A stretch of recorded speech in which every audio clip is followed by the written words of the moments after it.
வரக்கூடிய மாதங்களில் இந்தியாவினுடைய மிக முக்கியமான தேர்தல் களம், குறிப்பாக பாரதிய ஜனதாவுக்கு இது ஒரு பெரிய சோதனை என்று தான் சொல்ல வேண்டும்.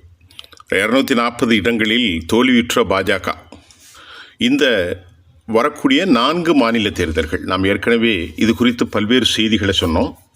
அந்த அடிப்படையில் ஜம்மு காஷ்மீர், ஹரியானா, ஜார்க்கண்ட் மற்றும் மகாராஷ்டிரா இது ஒரு பலப்பரீட்சை களம் என்று சொல்வதை விட ஒரு மினி நாடாளுமன்றம் என்று தான் சொல்லணும்.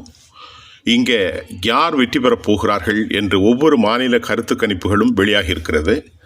பொதுவாக கருத்து கணிப்புகள் மிக துல்லியமாக இருக்கும் என்று நாம் சொல்லாவிட்டாலும் கூட மக்களின் மனோநிலைகளை அது நேரடியாக, நியாயமாக, தத்ரூபமாக எடுத்தால் அது பழிக்கும்.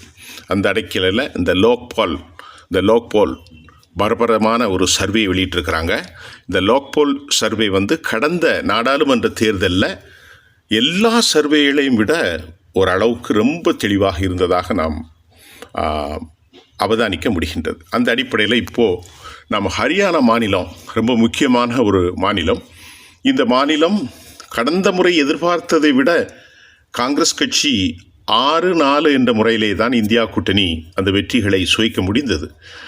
ஏனென்றால் விவசாயிகள் அதிகம் உள்ள, ஜாட் சமூகம் அதிகம் உள்ள, டெல்லியை ஒட்டி, பஞ்சாபை ஒட்டி, இப்படி ஒரு மாநிலத்தில் இந்தியா கூட்டணி பெரும் சாதனை படைப்பார்கள் என்று நம்பி அடிப்படையில் அவர்கள் 6 இடங்களில் வெற்றி பெற முடிந்தது. அது வெற்றி அல்ல என்றல்ல, பெரிய வெற்றி தான். ஆனாலும் முழுமையாக பாஜக துடை தெரியப்படுமா என்ற ஹரியானாவில் கடந்த முறை பிரச்சாரத்திற்கு கிராமப்புறங்களுக்கே பாஜகவினுடைய வேட்பாளர்களை அனுமதிக்காத ஒரே மாநிலம் ஹரியானா. இந்த ஹரியானாவில் இந்த சட்டமன்ற தேர்தலில் யார் வெற்றி பெறப் போகிறார்கள்? ஹரியானா மாநில சட்டசபையில் பாஜக 20 முதல் 29 இடங்களை மட்டும் பெறும் என்றும் தோல்வியை தரப்போகிறது. காங்கிரஸ் கட்சி 58 முதல் 65 இடங்களை கைப்பற்றி ஆட்சியை கைப்பற்றும் என்கின்றது லோக்பால். இந்த கருத்து கணிப்பு ஆளும் பாஜகவுக்கு பெரும் கலக்கத்தையும், எதிர்க்கட்சியான இந்தியா கூட்டணியுடைய முதன்மை கட்சியாக இருக்கும் ராகுல் காந்தியுடைய காங்கிரஸுக்கு பெரும் உற்சாகத்தையும் கொடுத்திருப்பதாக செய்திகள் வட இந்தியாவிலிருந்து, அதுவும் லோக்பால் கருத்து கணிப்பிலிருந்து டிசைசிவ், ரொம்ப துல்லியமான கருத்து கணிப்பாய் வெளியிட்டிருக்கிறாங்க. ஆளும் பாஜகவுக்கு இது கலக்கத்தை ஏற்படுத்தியிருக்கிறது. நான் சொன்னதை போன்று ஏற்கனவே அவர்கள் இதில் வெற்றி பெற்றே ஆக வேண்டும். மொத்தமாக ஹரியானாவில் 90 சட்டசபை தொகுதிகள் இருக்கிறது. இந்த மாநிலத்தில் ஆட்சி அமைக்க பெரும்பான்மைக்கு தேவை 46. ஹரியானாவில் தற்போது பாரதிய ஜனதாவுடைய ஆட்சி தான் இருக்கிறது. ஏற்கனவே அவரோடு கூட்டணியில் இருந்தவர் துஷ்யந்த் சௌதாலா இவரெல்லாம் வெளியேற்றப்பட்டார்.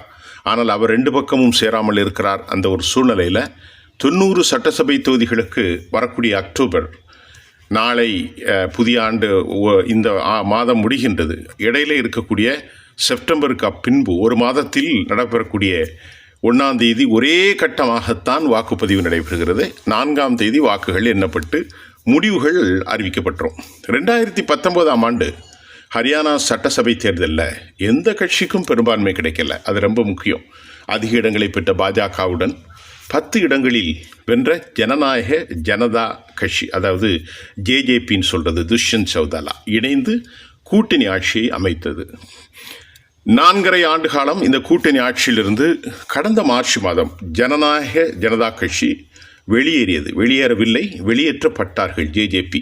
அத்துடன் அக்கட்சியின் 10 எம்எல்ஏக்களில் 7 பேர் ராஜினாமா செய்துவிட்டு பாரதிய ஜனதா காங்கிரஸில் இணைந்து விட்டார்கள்.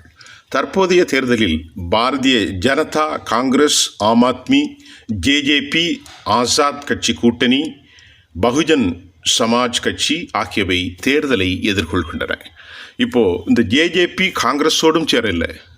துஷ்யந்த் சௌதாலாவுடைய கட்சி இந்த ஜேஜேபி காங்கிரஸோடும் கூட்டணி இல்லை. கடந்த முறை தங்களை கழுத்தை பிடித்து வெளியே தள்ளிய பாஜகவோடும் கூட்டம் இல்லை. அப்போது சந்திரசேகருடைய பீம் ஆர்மி, ஆசாத்துடைய கட்சியோடு, அது ஒரு தலித் அமைப்பு, இந்த கட்சியோடு ஜேஜேபி கூட்டணி அமைத்திருக்கிறார்கள். அதை போன்று பகுஜன் சமாஜ் கட்சி, மாயாவதியுடைய கட்சியும் தேர்தலை எதிர்கொள்கின்றன. இந்த தேர்தலில் ஆளும் பாஜகவுக்கு எதிரான அதிருப்தி அலை வீசுவதாக தொடர்ந்து கூறப்படுகிறது. இதனை தான் உறுதிப்படுத்தும் வகையில் சட்டசபையில் லோக்பால், நாம் ஏற்கனவே சொன்ன இந்த கருத்து கணிப்பு, 67,500 பேரிடம் லோக்பால் நிறுவனம் கருத்து கணிப்புகளை நடத்தியது. இந்த கருத்து கணிப்பில் பாரதிய ஜனதா 20 முதல் 29 இடங்களில் வெற்றி பெறும். அதாவது அவர்களுடைய சதவீத கணக்கு 35 முதல் 37% ஆகும் பெர்சன்டேஜ் கணக்கில். அதே போல் இந்திய தேசிய காங்கிரஸ் கட்சி 58 65 இடங்களில் வெற்றி பெறலாம். அவர்களுடைய சதவீத கணக்கு பெர்சன்டேஜ் எவ்வளோ ஓட்டு எடுப்பாங்கன்னா 46 48% வாக்குகளை அவர்கள் எடுக்க முடியும். கிட்டத்தட்ட 2 பேருக்குமே ஒரு 11% வாக்கு வித்தியாசம் இருக்கின்றது. ஏனைய உதிரி கட்சிகள் 3 5 இடங்களில், அதாவது 7 முதல் 8% ஒரு வாக்குகளை அவர்கள் பெறலாம். அன்டிசைடட் ஓட், முடிவு செய்யாதவர்கள் 9%.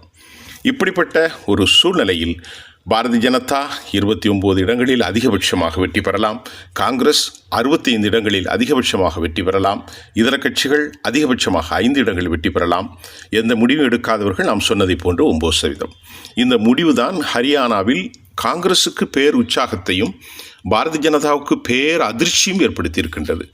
குறிப்பாக கடந்த 2024 தங்களை ஒரு நிலைநிறுத்த முடியாத சக்தியாக, RSSஐ கூட எங்களுக்கு தேவையில்லை, நாங்கள் வளர்ந்து விட்டோம் என்றெல்லாம் சொன்ன ஒரு சூழ்நிலையில் மோடி 240 எம்பிக்களோடு ஆட்சியில் இருக்கிறார். பெரும்பான்மையான மசோதாக்களும் அவருக்கு சில சிக்கல்கள் ஆதரவும் இருக்கின்ற போது சுயம் சேவாக் இப்பொழுது அவர்களை சற்று மட்டம் தட்டி வைத்திருப்பதையும் நாம் தேசிய ஊடகங்களில் பார்க்கிறோம். இதில் மோடி மீண்டும் ஒரு கரிஸ்மா பர்சனாலிட்டியாக அவர் வர வேண்டும் என்றால் மகாராஷ்டிரா, ஹரியானா, ஜார்க்கண்ட், ஜம்மு காஷ்மீர் வெற்றி பெற்றே ஆக வேண்டும். நாம் ஏற்கனவே சொன்னதை போன்று மிக முக்கியமான ஜாட் மற்றும் விவசாயிகளுடைய பிரச்சனை இருக்கக்கூடிய டெல்லியை ஒட்டி இந்த மாநிலத்தில் பாரதிய ஜனதா தோல்வியை சந்திக்கும் என்ற லோக்பாலுடைய தெளிவான கருத்து கணிப்பு தான் தற்போது பரபரப்பாக தேசிய அளவிலும் டெல்லி மட்டத்திலும் பேச்சு பொருளாக மாறி வருகிறது என்பதே இந்த கருத்து கணிப்பு வெளியிட்ட சுவராசியமான ஒரு முடிவை, மக்களின் மன ஓட்டங்களை, வட இந்தியாவினுடைய சமூகத்தின் மாற்றங்களை நாம் உங்களுக்கு எடுத்து தருகின்றோம். நன்றி.